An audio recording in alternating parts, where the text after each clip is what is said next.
ఐపీఎల్లో sun Risers Hyderabad బోని కొట్టింది. సొంతగడ్డపై Rajasthan Royals పై ఘన విజయం సాధించింది. ఉప్పల్ వేదికగా జరిగిన ఈ పోరులో 44 పరుగుల తేడాతో గెలిచి సీజన్ ను గ్రాండ్ గా ప్రారంభించింది. మరోవైపు రాజస్థాన్ చివరి వరకు పోరాడిన టార్గెట్ మరింత పెద్దది కావడంతో ఫలితం లేకుండా పోయింది. మొదట బ్యాటింగ్ చేసిన సన్ రైజర్స్ హైదరాబాద్ నిర్ణీత 20 ఓవర్లలో 6 వికెట్ల నష్టానికి 286 పరుగులు చేసింది. లక్ష్య ఛేదంలో రాజస్థాన్ రాయల్స్ 20 ఓవర్లలో 6 వికెట్ల నష్టానికి 242 పరుగులు చేసి ఓడిపోయింది. 287 పరుగుల లక్ష్య ఛేదంలో రాజస్థాన్ ఆరంభంలోనే తడబడింది.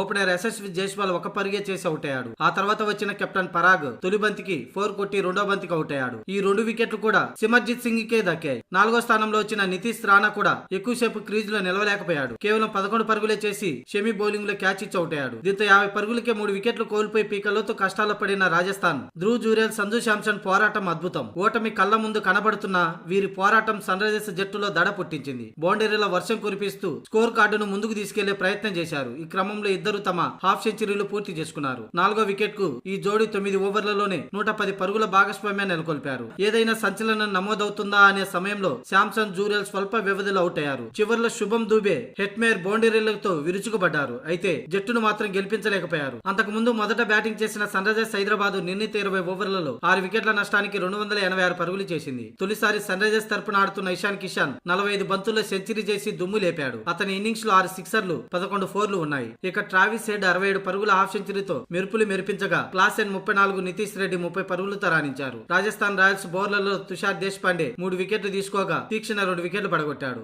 ఏదేమైనా మరోసారి సన్ రైజర్స్ హైదరాబాద్ 300 పరుగులకు దగ్గరగా వచ్చి ఊరించింది.